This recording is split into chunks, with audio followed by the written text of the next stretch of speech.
Okay. Hey, everybody. Welcome to day 888, a Siamese triplets number. It is that time. It is very special. We only experience like this literally one every 100 days on average. Actually, what is the math of that, right? The last one, 777. One before that, 666. So it's guaranteed that the next day will actually be 111 days after the last one. That was not grammatically correct, but you get the idea. So yeah, I think this is more special than a, new 100, new triple digit milestone. So this is a very special day. So feel free to drink, but drink in threes because it's Siamese triplets. 888. Let's begin. You know how many unfunny jokes were happening when it was day 666? I was actually in a very non-blasphemous mode that day, but people really felt the need to say a bunch of blasphemous bullshit. They were talking about committing adultery and whatnot, and they were telling their stories in detail. Yeah, gross. Thank you. Oh, right. Also, the angel numbers. Right. And it's interesting how the three repeating numbers thing. Again, I'm not a palm reader. I'm not really an astrology or religion guy. Again, I have a general blind faith, but I'm not deep in it, So I mean, I think I'm kind of friendly acquaintances with God. We kind of give each other the nod, when we're walking by each other on the street. But yeah, I know that there's a lot of lore, a lot of systems to it. And also the angel numbers occurring on your birthday. The odds of that are quite astronomical, huh?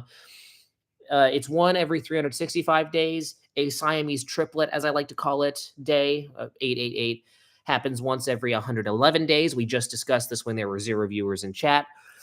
So if I were to multiply 365 by 111, 1 in 4,515 chance that it would fall on Mesethula's birthday. I have multiple viewers, though. I would probably average, like, if we're talking consistent, regular viewers that regularly come in and are worth discussing as a possibility of having their birthday land on a day like this, we would go up to like 15. So we could divide this by 15. So this is totally accurate math, and I'm sure there are no math majors in here who are going to correct me. And I'm serious about that because there's no way any math majors are in here. Divided by 15. Okay, a 1 in 2,701 chance that any of my viewers' birthdays would land on a very special milestone such as this. Interesting that we really started off with me showing how little I know about math. But let's go into the chat and let's type out our score for yesterday. Mesethula, it's been a while, all right? Because you're a cynic, you abandoned the stream for a little bit, but you've come back. I thank you for that. But a little drawback is you're not privy to the new rule. We are no longer scoring the day so far. For one, because the fucking day is incomplete. I never stream at the end of the day because I'm sleepy, so I normally do pre-recordeds. The entirety of yesterday has already transpired. So how about we score that? And plus, there's a psychological effect that I deemed it has on predetermining the outcome of your day. If you say it's shit, it's going to be shit. So, and plus, I have a chat full of pessimists. So, as it typically happens, I feel like I've ruined many days. Not that I need to take responsibility for that, but also I kind of do feel guilty. So, my score is what even happened today? Like nothing. I mean, or no, what happened yesterday? Oh, dude, yesterday was very good. Was perpetually exhausted, but that's kind of been continuous throughout the week. Like I've just been kind of battling the fact that like the yeast infection I had. By the way, we figured out what it was. Very important professional lady named Susan Bell. Shout out to her. There's no way she's watching this, but she deemed that these symptoms were indicative of a yeast infection and that it would go away within a week, which it did. I have now been 3 weeks without the yeast infection. It had nothing to do with the paper, by the way. And since then, yeah, the yeast infection fucks up my sleeping because I'm a side sleeper, and when I don't get my sleep, I forget to eat breakfast. When I forget to eat breakfast, oh man, the whole day's fucked up. So I'm kind of recovering from that. It was quite dreadful, but it's not exclusive to that day. So yes, the exhaustion was present, but not ridiculous.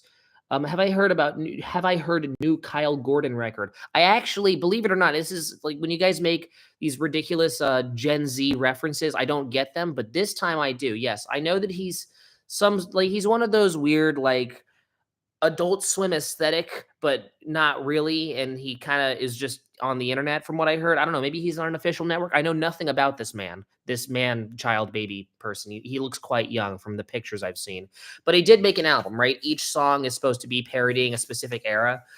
I appreciate the idea way more than I actually enjoyed it. I remember I clicked on a couple tracks and I'm like, yeah, I mean, there is some stuff where he was emulating like the 2000s era corny, like I know I keep referencing Imagine Dragons in my work being the streams, but I mean stuff. Lumineers, and like Mumford, not Mum, yeah, Mumford and Sons, stuff like that. Like he captures that quite well, but not in a good way, not in a way that makes me want to listen to it. But then he did like an old 1950s jazz number, and I'm like, okay, come on, guys, that's you were a ways off. You were a mile or two away from how it actually sounded.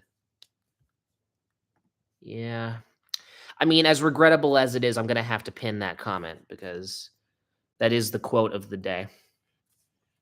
I'm really sorry, everybody who's watching this. Yeah, just talked about this, Matey, before he came in. This is a Siamese triplet day, 888, and it does happen once out of every 100 days. But I mean, I'm not a math major, and I did more calculations and critical thinking, and realized no, this is extra rare. This only happens once every 111 days. So I don't know, pop your champagne and drink 3 identical bottles. Because all the good things come in threes, including numbers. Selecta's my favorite one. He doesn't seem like a guy who's copyright hard on. He does look like the kind of quirky guy who'd make that type of music. Yeah,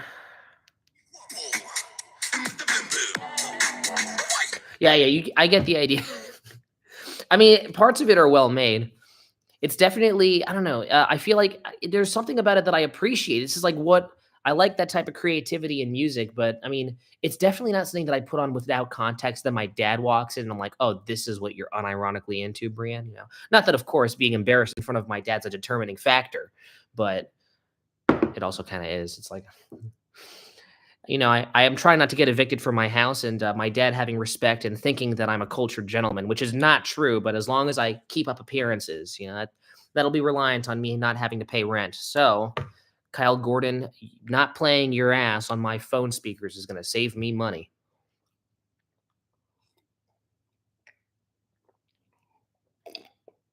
Thanks, Momo Evil Thomas. Yeah, I think you guys have interacted a little bit before in the chat, but I've known both of you in real life over different periods of my life, and I can confidently say the two of you have the most opposite personalities of all time. So, feel free having lots of chemistry with each other, because I think in this case, opposites don't attract.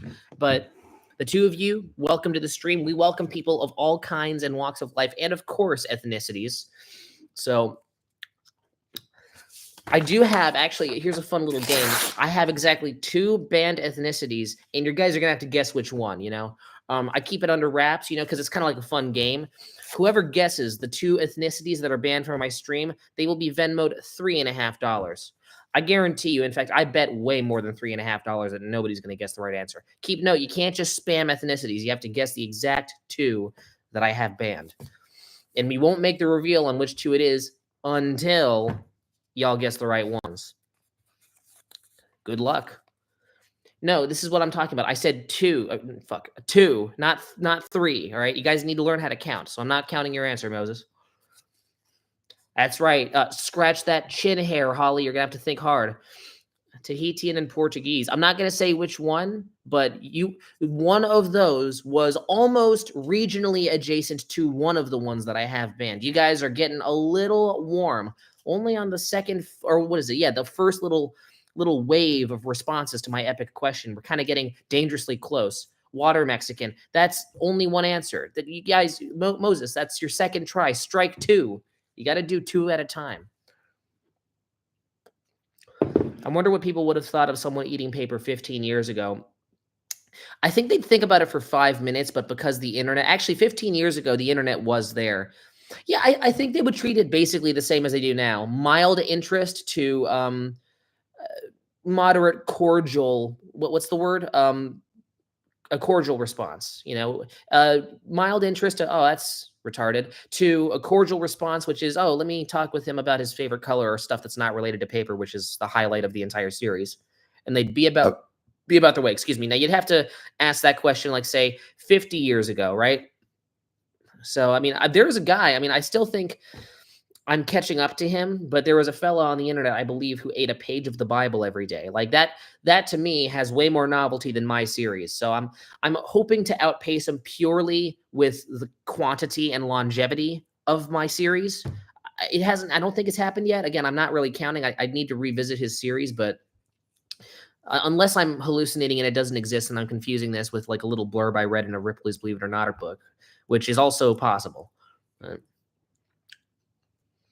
I've spent months trying to prove to my friend that every AJR song sounds the same. If your friend is just willingly listening to AJR, then he's already fallen too deep into the hole. He is beyond saving. They are beyond basic logic and reasoning. Hello, gang. Been a minute since I've seen you. Very good profile picture. I think I vaguely remember you. Again, with people, especially people who I meet in real life, I'm less of a name person and more of a face person. So your profile picture is all I have to go off of. All 4 pixels of it on my computer screen right now. And yeah, people were really coming because of the Siamese triplet digits. This is awesome. This will attract a lot more traction and more monetary gain because this is yeah, I'm under contract. Every single viewer that comes in, the government pays me $20. Again, it's for scientific research purposes. So the more publicity this long-term survey gets, obviously, the more people know about it, blah, blah, blah. Government already pays me. I'm already on their payroll, but it's kind of an extra thing they tack on. It's great. They spoil me. Thanks, federal government. I have to take a shit like really badly. So, and I remember there is one stream where I shat on camera. Don't worry, because of community guidelines, I had to tilt the camera up, but you did hear the noises. So if you guys want to watch that, go back to, it's somewhere in like the day 300, 400 range. You're gonna have to do a lot of watching in order to find it. But I will not be shitting on camera because I do believe I have fulfilled my quota for the decade. There are probably, if I remember correctly, 4 to 5 videos of me shitting, and I've worn the novelty out. So all of this to say, I will be ending the stream a little early so I can shit off camera. But go back to day 300, 400. There was a paper stream where I shat on camera. I really hammed it up too, if I remember correctly. The chat was going fucking crazy. Long-term goal for the streams. That's a really good question, Moses. I'm really considering continuing the stream past day 1000, but I know that that's going to be a point of no return. There will be no respectable milestone past 1000 until day 2000, of course, where I can, stop and it won't be anticlimactic. Like if I end at day 1000 and find some sort of streaming thing to replace it that I know will satisfy me and won't literally attract 0 viewers. Like I know if you guys get a notification that says Brian Case is live talking to people. I'm talking to people on the internet, lol, hashtag Rafflecopter. No one's going to click that. So as pathetic as it may sound, I'm going to have a gimmick. I'm eating an apple a day so my doctor doesn't tell me I'm gay, day 1. Something like that. Obviously, I'm not. That's such a retarded fucking idea. I'm not going to do that. Although, if I really have no other ideas, I might have to resort to that. So, we're going to be spitballing some stuff. I have some time. Once we get to day 900, we're going to enter the brainstorming period. And I'm only saying that, and I'm only setting that number so I can procrastinate and not think about it right now because I got other shit. I will have other shit to deal with, like, on day 900 when it happens. So, it's just whatever, man. I'm robbing myself of time to brainstorm, but it'll take like a day for me to figure out something to replace it with. Like, whatever, fuck it. Bad boy, very late. What do you mean? You're a bad boy. You're fucking late to the stream. 13 minutes and 48 seconds, man. Hello, welcome, Eric, with the, and it's good. I'm glad that it's really obvious that you're Eric because of the E in the profile picture. Thinking about having any upcoming guests. I mean, listen, if they call my phone, I mean, whoever calls my phone, they can come on here. Here, put the phone number in.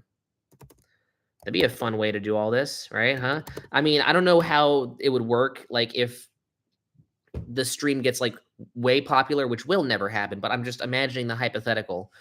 But I always like having conversations. I remember we did this over Discord, but then I grew up and became a man and I no longer use it. So, I mean, I still have it on my phone, but it's just not present in my life no more. Call me a bad boy. Hey, motherfucker, you started this, man. You started by unleashing the term. I'm simply telling you that if I'm a bad boy for being late, you're the guy who came onto the stream extra late. Oh, someone's calling me. Yeah, plot twist. It's my mom. I like how my mom just randomly called me before any of you guys stepped up and did it. Hello, Mom. Hi, are you here right now? No, I left the house. Oh. I'm Okay. kidding. No, I'm not. I didn't leave the house. I'm right here. Oh. I thought you knew where I Alright. was. I thought that's why you were, what is it? Okay, go ahead. What's the call about? We're leaving for Toastmasters at 6:30, right? Yeah, Oh, maybe, thank God. around there. But Okay. you know what, man? So can you walk dogs before we leave, though? Yes, I can. Very easy. Okay. I'm just gonna finish eating paper on camera. I'm almost done with that, and then I'll do that. I actually need an excuse to get more exercise. I've just been lying around all day. Hey, I did eat a quesadilla with meat in it after walking around a college campus to get to a singular class. So, I mean, that is exercise. We can do better than that. I'll walk the dog soon. I love you, Mom. Okay. Fine. Thanks. All right. Love you, Mom. Bye. Okay, I love you. Would I have a male mom as well as a female mom? Yeah, obviously I do. He's on my speed dial, but I don't talk to him as much. He's a bit weird. It'd be a dream of mine to be a guest. Obviously, all y'all got to do is call the number. Uh, Anyone, including you, Submarine, who says wow.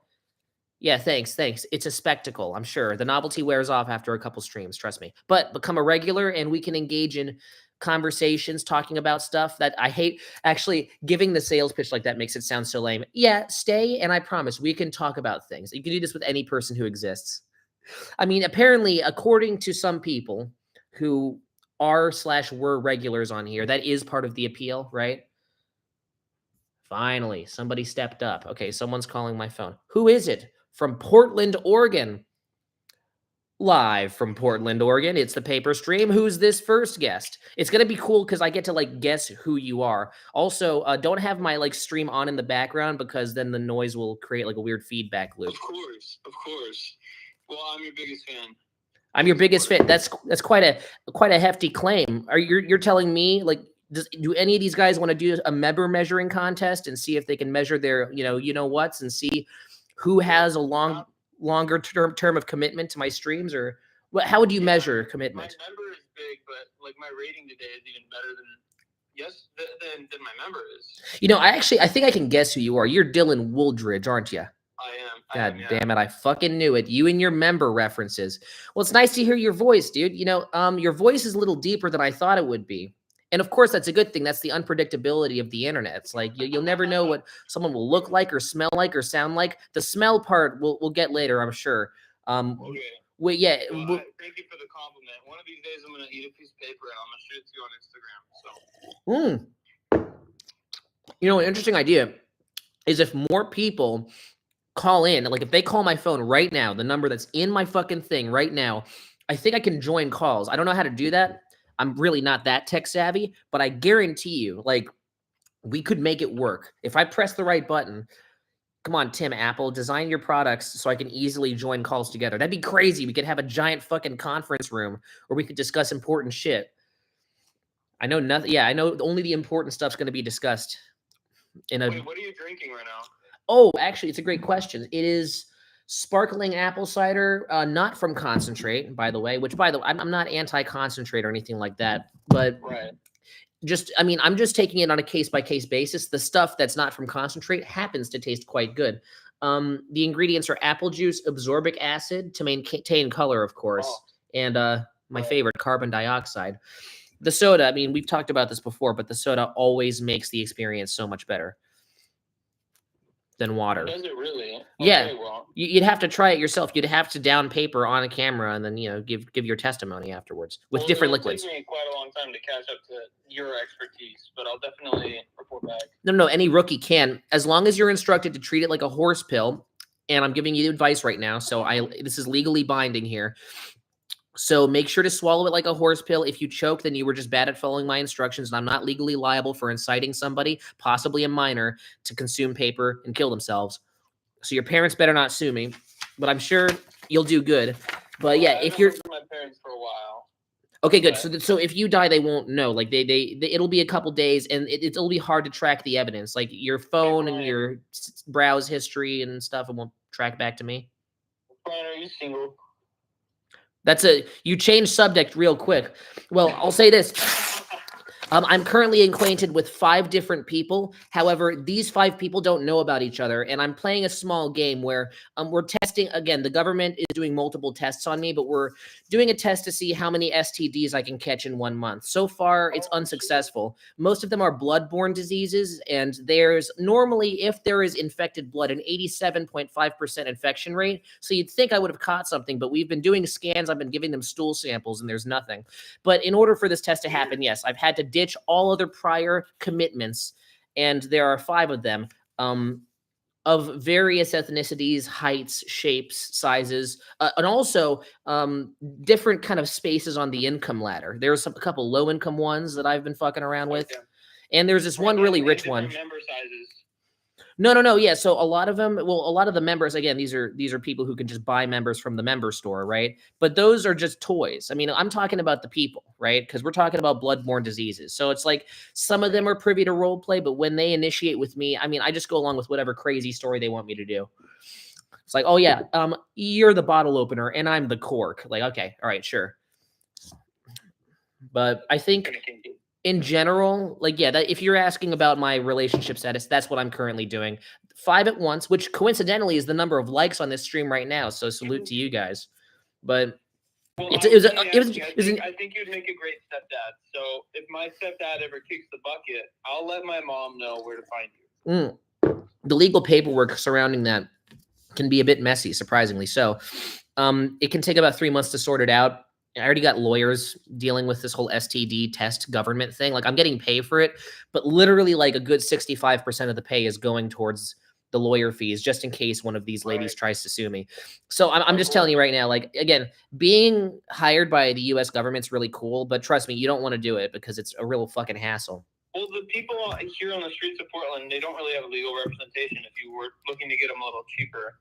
Well, it's because y'all don't know how to fucking just call someone from a different state. You know they can represent you out of state. There are lawyers that are thirsty enough to go across state lines just to represent somebody from Portland. There's tons of really interesting cases over there that get missed. I mean, I feel like the hookers don't want to incriminate themselves, I think. Trust me, dude. Hookers have so many legal loopholes to get out of so much shit. I've seen it happen, man. I've been on jury duty. Pardon my burp. Okay, let me catch up here. Oh, hey, Idre, how's it going? It's been so fucking long, dude. I feel so bad. Oh, fuck. Oh, come on. We forgot about each other. We've been seeing each other's shit on Instagram, but I haven't talked to you in so fucking long. We made a video together. I'm so sorry. You can tell me that you forgive me by sending me another toilet paper emoji. I appreciate it, man. God damn it. All right, let me catch up on chat. Therapy Gecko, therapy paper eating individual. That's not as quotable as stomp clap hey, but I mean, it was a fair effort. That's asymmetrical, Idre, but I'll take it. Thank you. Idre, I'm going to text you. How much, like, if you were to, like, kind of measure it out, how much do you enjoy watching movies? That was not a good sentence, but you get the idea. Let me know what you think, because, I mean, a lot of my people in my friend group, Dom, Dave, everybody, even Dom, who is not a movie guy, I've managed to get him chronically into movies. You just got to find the right ones. There are so many different types of movies out there, so much media to consume while sitting on a couch in your own body fluids. Like, I can get anybody, I can get any skeptic for movies and just make them understand. So I'll take your crying purple man Android emoji as a hell yeah, I love movies. I'll show you Synecdoche soon. There's an upcoming Jordan. No, that's a misconception. Unless there's some news I haven't heard. This new Jordan Peele movie is not by him. It's just produced by him, which makes it the same thing as that Monkey Man movie that the Slumdog Millionaire guy made, which was overrated, by the way. Oh, he didn't write it? Weird. No. Are you saying Monkey Man or this new thing? The new thing. No, the new thing's also not a race commentary, so you know it's not Jordan. But, like, I think... I mean, he's producing like experimental A24, but not A24 type stuff. None of it's blown me away, but I will say none of it's been bad except for the movie Us, of course. That movie was, But it's nice to see you again, Idre. We'll connect, all right? I know you're like about maybe 15% introvert, and that 15% matters. So I'll text you privately, and we'll go through the motions. But I miss you, man. I hope you're doing good. Good. I'm glad. Good boy, Dre. Yeah. Sorry. No, yeah. I've been blindsided like 5 different times this stream. Your question about status, the relationship status, which was a very good question, by the way. I don't want to shun you for that. Idre just coming in out of fucking nowhere. People asking me about Jordan Peele. Never thought I'd think about that fella ever again. I thought he was directing it. Yeah, the guy's just slacking off. Come on, guys. I mean, he got a lot of money from Nope last time I heard. So what's he doing with that money, huh? Going out to Michelin restaurants? Come on. Serve the people. Make more media.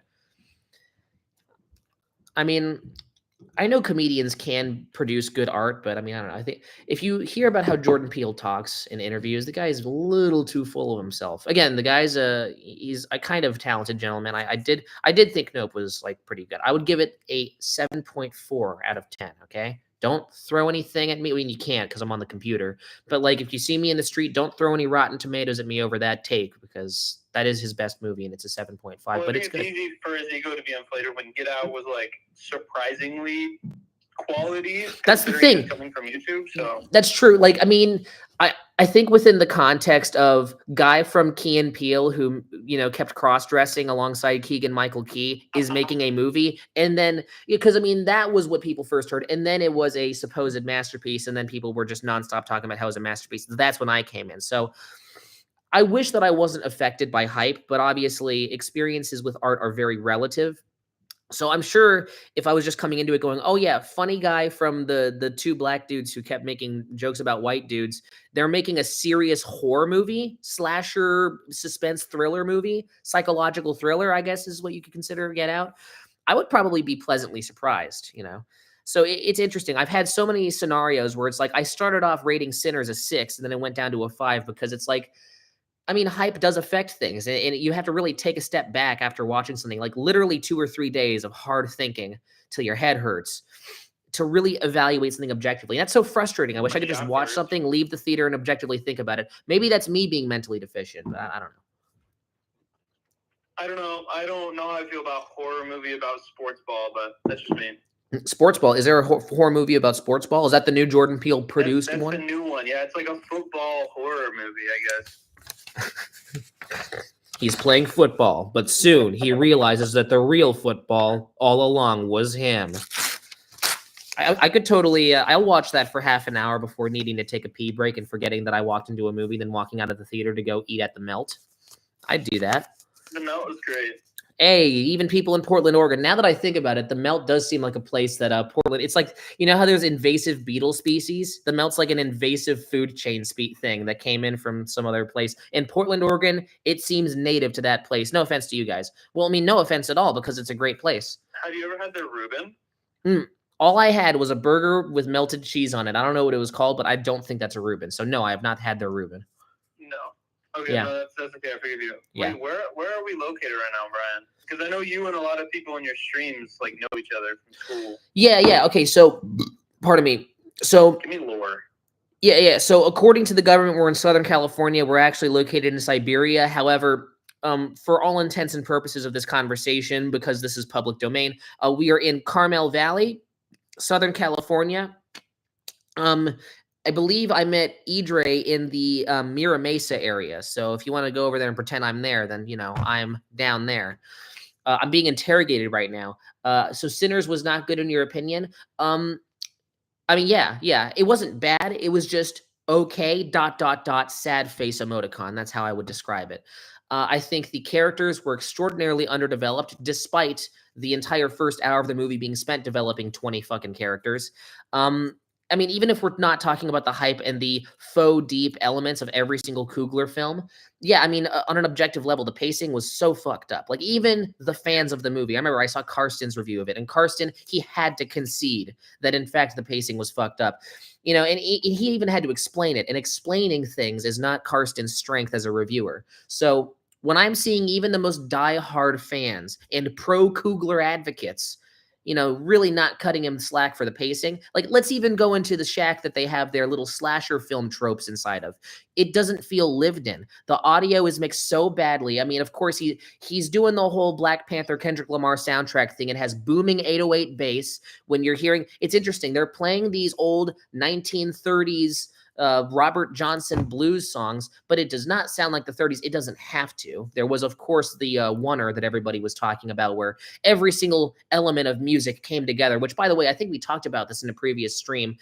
But it's very interesting how there is supposedly an objective, canonically, again, it's not a real movie, it's fiction. And again, what is his name? Dylan, you could weigh in on this because I know politically you got some ideas, but let me make my case first.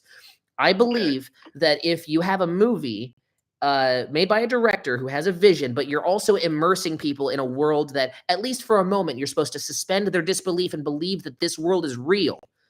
Okay, so that's the setup. We are placed in a world where objectively within the movie, if you make music or you're connecting to this like spiritual idea of the music gods, you go to this realm and all of the revolutionaries in music are there. And in this scene, this ridiculous oneer that is a well-made scene. However, to be fair, visually it looks very overly glossy, and it's so like the entire movie kind of looks like it's half reliant on CGI. So I can't even appreciate the oneer, even though I'm sure a lot of effort was put into it. But I digress. There is this like spiritual zone. Like when these guys are playing music, they enter this flow zone, like in the movie Soul, and they get to like hang out in this zone with every other significant talented musician in human history, and they're all black. That's very fucking interesting. That's very fucking interesting because the entire conflict throughout the movie is that you have these Irish, I guess, white dudes who are coming in, hey, it's all about inclusivity. We can play music too. And then the main characters are like, yeah, your music sucks. Get out of here, I mean, the music that the Irish fellas play isn't bad, but it doesn't have clearly this, like, it's not produced with the same soul and the same well-crafted, I don't want to use this word after saying the word crafted, but craftsmanship that the main characters are playing. It's very clearly intended within the movie for their music to be objectively worse. And listen, I get that Birth of a Nation happened. I understand the movies of the past, which individual cases of it, Song of the South, Birth of a Nation, even Intolerance by D.W. Griffith that followed. Like, we can all go through these individual examples and say, listen, that was bad. But like, if the roles were flipped, why would this be permissible? So if you're objectively saying that, like, okay, the only good musicians out there happen to be a certain race and we're just excluding everybody else, okay, maybe there is a little music zone for white fellas, but it's like the spiritual world of music is segregated. That's really fucking weird. That's really bloody weird. So I don't know, man. I know it's a movie. I know it's not real. I know it's the director's vision, and I'm not calling for the censorship of that movie. I'm very anti-censorship. However, anybody who's saying this movie is epic, brave, and progressive, I don't want to hear them fucking complaining if somebody like Sam Hyde makes some weird piece of shit that says the same thing, but in the opposite direction. There's a lot of underground, controversial, supposedly politically controversial art that basically resorts to the same shit that Coogler movies do, where coincidentally, every white character is seen to be legitimately, objectively inferior to the black characters, but it's okay because white people are evil, guys. Now, I know people might think I'm being hyperbolic with this, but I'm not kidding. Watch the fucking movie. That's what it really seems. Then you can tell me that it's all about subtext and how the vampires who are all white, who start off as white, and then they bite the black guys. And then the black guys start Irish dancing. They're like doing an Irish thing. I don't know what that's all about. That's cultural appropriation. It's so interesting that they made it so blatantly Irish, too. It's like you could have made it just like white boy dancing where it's just like guys just like doing this or some shit. But instead you have people, you have specifically Irish dancing. Like, that's a culture. And the Irish were oppressed. Ever heard of the Great Potato Famine? God damn it. So, I don't know. Call me crazy, but I'm not a big fan of a movie that, that it clearly feeds into the culture of, the art of the past. That's the past. We're moving on from that, man. And we're moving on to newer, progressive, more socially conscious shit. But it's literally just backwards racism in the opposite direction. To me, it's just extraordinary culture, lack of foresight, lack of cultural foresight. So I'm really happy that Sinners is successful. I gave it a 5 out of 10. I think the shot of them driving through the cotton field during that sunset, that was pretty. I like the concept. I think the general concept is great. I just think that the pacing is fucked up, and by the time you get to the actual action elements are just not well done. There are a couple cool editing tricks. Yeah, no, you've seen the movie, right, Dylan? No. Oh, you have? Okay. What movie will I give a perfect 10 out of 10? There were no perfect 10 out of 10s last year. The closest one was Anora. I gave Poor Things a 10. That was a great movie. I gave... Wait, what? Little Horny. It's an amazing movie, although a little horny. No, I mean a little horny. Yeah, it's moderately horny, and I do think, I mean, it's not good because it's horny. It's like, I mean, the horniness is like the icing on top of the hornily ambiguous cake. But right. I gave Dog Day Afternoon a 10, but I mean that's just because I like the 70s films. I really do like Sidney Lumet too. I saw the TV Glow. Oh my God, we're really bringing up all the controversial movie takes that I've been having recently on this stream, haven't we? I did not like I Saw the TV Glow. I gave that one a 4. I feel like a 4 is too generous. The visuals from I Saw the TV Glow were better than Sinners. I'll say that. There is a scene where I don't want to spoil it, but just to say, Dylan, watch the movie, make up your own opinion. But there's a vampire thing, and it all comes to fruition, and when people start becoming dismembered, it's all CGI. None of it's practical. By the way, it would probably cost less money for it to be practical, but they just want for it to look like shit, I guess. So they made it CGI, and it's very obviously CGI. The way it moves, the way it looks, the way the sun shines off the little exposed pieces of flesh. It just looks like a disposable, straight to Netflix original product. And or the reason why it's getting so much hype is because the Black Panther guy is making it. And also it stars Michael B. Jordan in his first movie in 10 years or something. Guy's not in too much. So, and it's a mildly original, somewhat admirable property that is making it to the big screen, which apparently is rare these days. But again, the bar's been set so fucking low, And when I say the Coogler effect, do any of you remember when Black Panther came out and you had a bunch of people calling it a masterpiece, one of the greatest movies of all time? And this was happening within the first week, but now everybody realizes, oh yeah, wait, it was just like a factory Marvel movie, a dime a dozen Marvel movie. Because the people who are weighing in on Sinners, they're contributing to film discourse, but don't let that fool you. Just because they're contributing to film discourse doesn't mean they're film people. A lot of the people who I see giving these rave reviews are people who the last movie they weighed on was fucking Doctor Strange Multiverse of Madness. These are ultra mainstream Marvel movies only. Maybe a Minecraft movie will catch the peripheral for them, but I mean, especially Netflix puts on their front page. Yeah, and that too. Yeah. So just any new what is it? Any new Transformers 18, all that shit, What do you think, Creed? I don't watch that shit though. I do think that he's a talented director, but he's allowed the unfortunate tenets of audience feedback, kind of seat him in the lazy boy chair of complacency when it comes to being a filmmaker. I think he's not really exerting his full talents because I'm seeing lots of cost-cutting measures. I'm seeing lots of really bad editing choices, really bad action choreography. Like anything that this movie did when it came to the aesthetic and the certain action scenes they wanted, I don't know, man. Go back and watch Django Unchained and Nosferatu from last year. Like those two movies. I mean, I'm not even, fuck Nosferatu. Let's just say Django. Django does everything that Sinners does and infinitely more. If we're talking just action, like the technical properties of making an action scene. What do I think of Severance? That is something that I'm out of the loop. I have not seen that. I've stayed away from that. I'm not a big fan of big TV shows unless they're critically acclaimed, which apparently this one is. So I just got to get around to it. So thoughts on Breaking Bad? Yeah, masterpiece. If that was a big, I mean, the way Breaking Bad is as a show, it's basically one big long movie. I do think Better Call Saul, in my opinion, it's not as satisfying, but that doesn't necessarily make it worse. I just think when it comes to craft, I remember someone on Reddit, which is an embarrassing confession. It's a well-made slow burn, I think. Yeah, no. Okay, think about it this way: Breaking Bad is a high stakes, it is a maximum stakes plot told exceptionally well, while Better Call Saul is a lower stakes story told flawlessly, spotlessly. They got better and better as they, improved their writing process. Gilligan, Peter Gould, Thomas Schnoz, very funny last name, by the way. But definitely, they really covered the biggest story because, I mean, what happened with Heisenberg canonically within the show changed the entire world. So with Better Call Saul, there wasn't much wiggle room on what to change, especially if you're fucking around with a prequel. But They did really well with what they had, and I'm like, fuck, if only they had the skill level of what they were doing in 2015 and just redid Breaking Bad over again. We get a couple extra epic moments.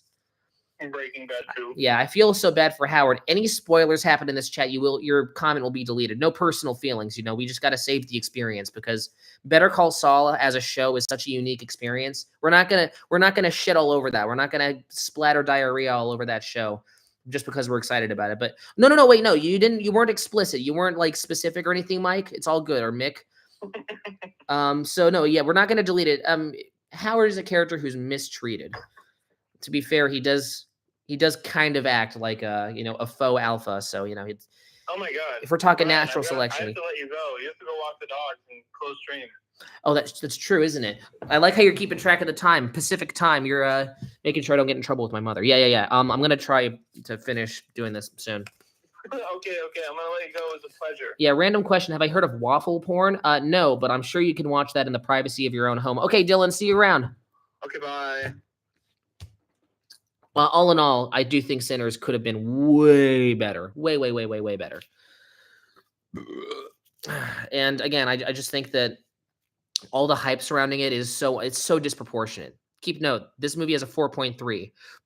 For reference, Eternal Sunshine is a 4.2. Fucking Django Unchained is a 4.3. You're telling me this movie's on the level of Django Unchained? I don't fucking think so.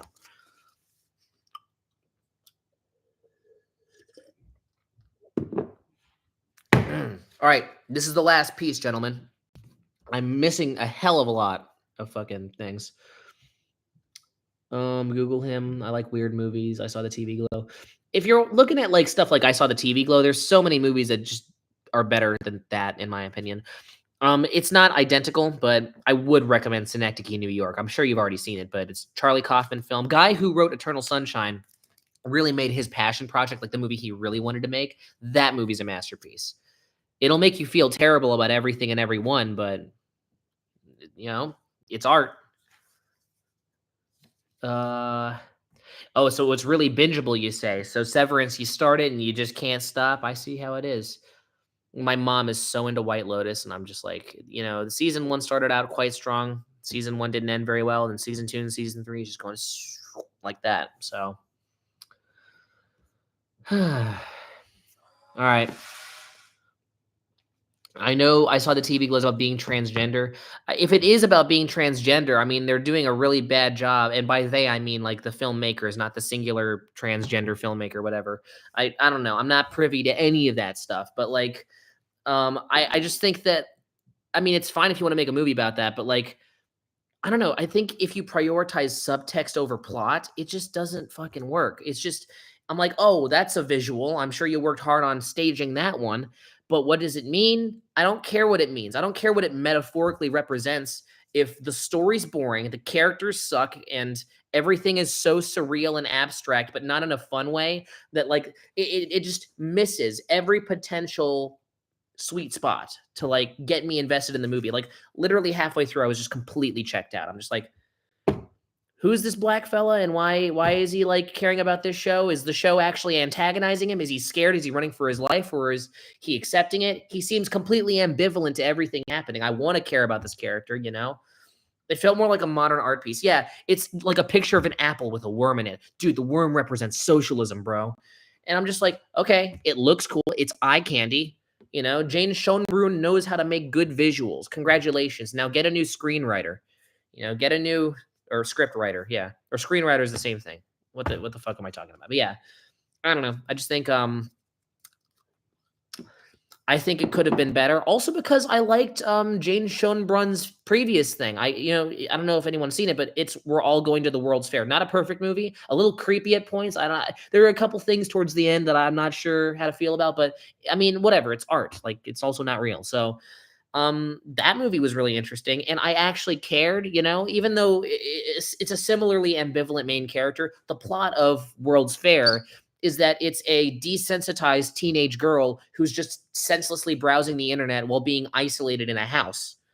That's already an interesting like concept for a horror movie, and also it makes sense for that character to be ambivalent. Like you're going through this guy's whole life. I'm gonna call him a guy for all intents and purposes of this review, also because I just don't care, but this main character in TV Glow, like you're going through his entire life, and I'm like, it's not realistic, plausible, or immersive to say that he's just completely aloof the entire time. Is this the direction that she instructs her actors to do? Like they all just don't give a shit. They all just, I just don't get it. I just don't think it's a good way to immerse people. So obviously you'd make up for subtext or visuals. And I'm like, I don't know. It's just not enough. It's just not enough. I think characters to invest in are so important, and this movie has none of that. And relevant today. I mean, maybe it's super fucking deep and I can't get it, but I mean, all the people I see complimenting are like representation, finally, but none of them are explaining what each piece of the movie represents. I'm sure I've seen some people have their own interpretations, but I'm like, I don't know, it just seems like a wild guess. And if we're just guessing, I'm like, dude, the TV show, it represents the trans experience. And I'm like, does that make it good though? Does that make the movie good? Immersion and well-made plot and constructing a well-written movie that actually kind of has each piece, designed to fit with the other pieces, that comes first. And then you can like make it an avant-garde art piece and do your Jackson Pollock splatter art diarrhea thing and be like, you see, it's abstract and representational or whatever. But maybe I'm a traditionalist. I'm too rigid. People get it super mad at anyone who doesn't interpret it about being trans. It's interesting. It's a weird like letterbox community of like, okay, are you a movie reviewer or are you just an activist? So, and it becomes troubling when like I don't have any, reservations with the idea of making art that, is for a cause, I'm not going to speak on any specific cause, but if we're talking about just making art, I am very pro artistic freedom. But then sometimes there are moments where I'm just like, what are we doing here? Because I'm seeing all these letterbox reviewers and none of them are commenting on the actual quality of the product, but instead what it represents and how this is making big strides for the community and how anyone who doesn't take the movie dead serious as the movie of the year should be put in jail. And I'm just like, I don't know, man. Modern day bigots. That's what I call them. Modern day bigots. Jackson Pollock. Yeah. I mean, actually, I think Jackson Pollock, when he actually tries to draw a figure, the guy is just a natural artist. Like, the guy knows how to draw well. Like, if he wanted to, he could do it. And Jane Schoenbrun also knows how to direct a really well-written movie. And We're All Going to the World's Fair is proof that this person knows how to at least accidentally fluke a good movie. Perhaps it was a fluke. I don't know. But I don't know. It's just, if Jane is confidently making this piece and going up, this is my best one yet. I'm like, maybe the first one was a fluke. I don't know. But got good taste for visuals though. There were lots of shots. And I mean, the only way I was keeping my eyes open and myself awake is like, oh, what cool little colorful shot's going to happen in the next 3 seconds. So that was a little fun guessing game. I mean, I wish Sinners looked better. So get a different script writer and get Jane to direct and to, work on practical effects, could make something good. You just got to extract what's good from each little subpar piece of media. Yeah, don't watch it on a plane. That's how you'll upend your own lunch back onto your lap.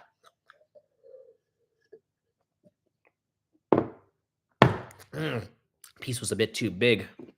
I'm going to die soon, guys. I'm going to die. Thank you so much for watching day 888 of Eating a Sheet of Paper a Day. I'll see you tomorrow. That'll be day 889. By the way, I just woke up from a nap when I did this. I'm surprised this stream went on as long and as passionately as it did. I'll see you guys tomorrow. Make sure to live, laugh, cry, and also not die. And until next time, this is goodbye, all right? I will see you tomorrow. Any takes I made that you think were ass, we will discuss it tomorrow because I got to walk the dogs. I got to, fulfill my chores to not get evicted from my house by my parents. I'm 22, guys. I'm a grown adult. All right, goodbye.